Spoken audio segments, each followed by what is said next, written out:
Huggins concept of singlet bonding.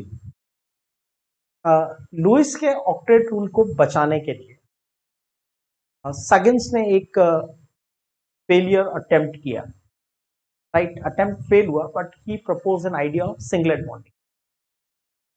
Singlet bonding क्या है? According to Sugden, normally the covalent bond is formed by sharing of one electron by both the atoms.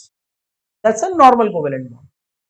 But sometimes a covalent bond is formed in which only one of the atom shares the electron, other atom does not share electron, and that bond is called singlet bond.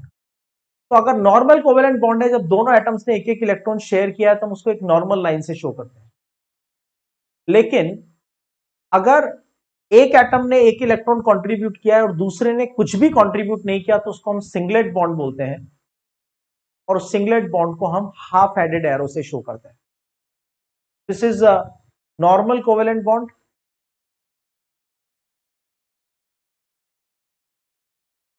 यहां कोई donor नहीं है, कोई acceptor नहीं है, दोनों ने एक एक इलेक्ट्रॉन का कंट्रीब्यूशन किया. ये सिंगलेट बॉन्ड है,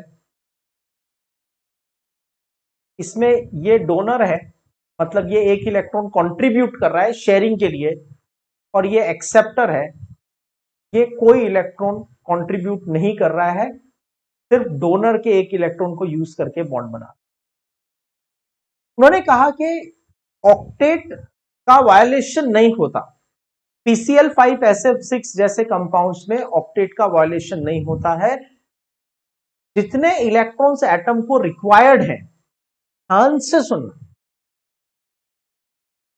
the number of electrons required by the central atom, that many bonds will be formed as a normal covalent bond, and whatever the extra bonds are there, they will be the singlet bond. For example, in case of PCl5, phosphorus has 5 electrons in valence shell.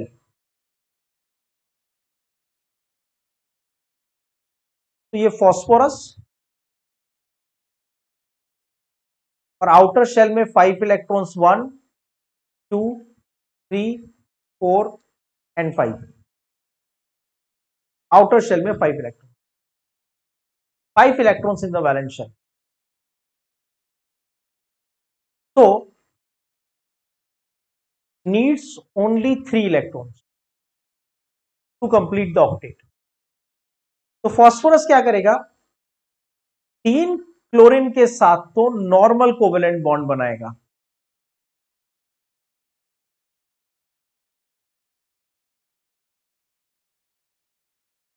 और बाकी के बचे हुए electrons को use करेगा, क्योंकि 5 chlorine से combine होना है, अभी तो 3 ही क्लोरीन कंबाइन हुए, तो बाकी के 2 इलेक्ट्रॉन्स को वो यूज करेगा सिंगलेट बॉन्ड बनाने में. मतलब फॉस्फोरस एक इलेक्ट्रॉन कंट्रीब्यूट करेगा, फॉस्फोरस एक इलेक्ट्रॉन कंट्रीब्यूट करेगा, लेकिन क्लोरीन कोई इलेक्ट्रॉन कंट्रीब्यूट नहीं करेगा. 1 2 3 4 5 6 7, पूरे 7 इलेक्ट्रॉन्स क्लोरीन के पास एज इट इज है. उसने बॉन्ड में एक भी इलेक्ट्रॉन कंट्रीब्यूट नहीं किया, लेकिन फॉस्फोरस के इलेक्ट्रॉन को अपने साथ शेयर कर लिया. तो टोटल हो गए 8. 1 2 3 4 5 6 7. तो ये 7 इलेक्ट्रॉन्स क्लोरीन के, और इस सिंगलेट बॉन्ड में क्लोरीन ने कुछ भी कंट्रीब्यूट नहीं किया है, ठीक है? सिर्फ फॉस्फोरस का इलेक्ट्रॉन अपने साथ शेयर किया है, ठीक है?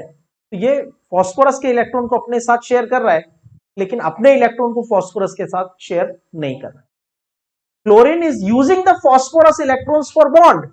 Chlorine is using the phosphorus electrons for the bond, but chlorine is not contributing anything. On the contrary, these 3 chlorines are contributing 1 electrons. 1 2 3 4 5 6 7. 1 2 3 4 5 6 7. 1 2 3 4 5 6 7. अब देखो, फॉस्फोरस के इलेक्ट्रॉन्स काउंट करो। यहां पे तो क्लोरीन ने कुछ कंट्रीब्यूट नहीं किया, मतलब सिंगलेट बॉन्ड में फॉस्फोरस का एक इलेक्ट्रॉन, सिंगलेट बॉन्ड में फॉस्फोरस का एक इलेक्ट्रॉन, टोटल हो गए 2, 2। और यहां पे नॉर्मल शेयरिंग है तो 2 + 2 + 2, तो 6 इलेक्ट्रॉन तो हो गए नॉर्मल कोवेलेंट बॉन्ड में और 2 इलेक्ट्रॉन हो गए सिंगलेट बॉन्ड में, टोटल हो गए 8 electron, right. And this was the idea of the singlet bond proposed by Huggins. Same you can understand with the SF6 also. Sulphur के आउटर शेल में है 6 इलेक्ट्रॉन, तो सल्फर को रिक्वायर्ड कितने हैं? Sulphur has 6 valence electron, 2 electron required for octet. तो sulphur को 2 electron required है, तो वो 2 बॉन्ड बनाएगा नॉर्मल कोवेलेंट बॉन्ड।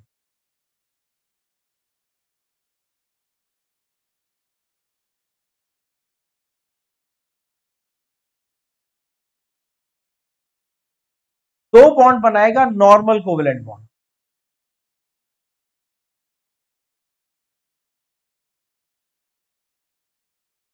ठीक है। लेकिन आउटर शेल में 6 है और इसको बनाना है SF6, तो टोटल नंबर ऑफ बॉन्ड्स कितने हैं? 6। नंबर ऑफ इलेक्ट्रॉन रिक्वायर्ड कितने हैं? 2। इसका मतलब सल्फर 4 सिंगलेट बॉन्ड बनाता है इन केस ऑफ SF6। तो सिंगलेट बॉन्ड बनेगा, सल्फर अपना एक इलेक्ट्रॉन कंट्रीब्यूट करेगा, फ्लोरीन कुछ कंट्रीब्यूट नहीं, सल्फर अपना एक इलेक्ट्रॉन कंट्रीब्यूट करेगा, फ्लोरीन कुछ नहीं करेगा, right. This is fluorine not contributing any electron, and these blue fluorines are sharing 1 electron. तो देखो ध्यान से काउंट कर लो एक बार, नॉर्मल कोवेलेंट बॉन्ड है मतलब 2 इलेक्ट्रॉन्स, एक सल्फर का एक फ्लोरीन का। नॉर्मल कोवेलेंट बॉन्ड है मतलब 2 इलेक्ट्रॉन्स, एक सल्फर का और एक फ्लोरीन का, 4 हो गए। ये एक सिंगलेट बॉन्ड है, यहां पे जो बॉन्ड बन रहा है ये सिर्फ सल्फर के इलेक्ट्रॉन को यूज करके बन रहा है, फ्लोरीन का कोई कॉन्ट्रीब्यूशन नहीं है। तो 1 2 3 4, 4 + 2 6 + 2 8।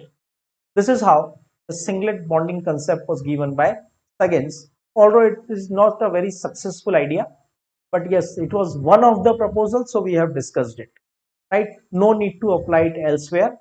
The simple idea is what is singlet bond, how many singlet bond, the idea proposed by Huggins.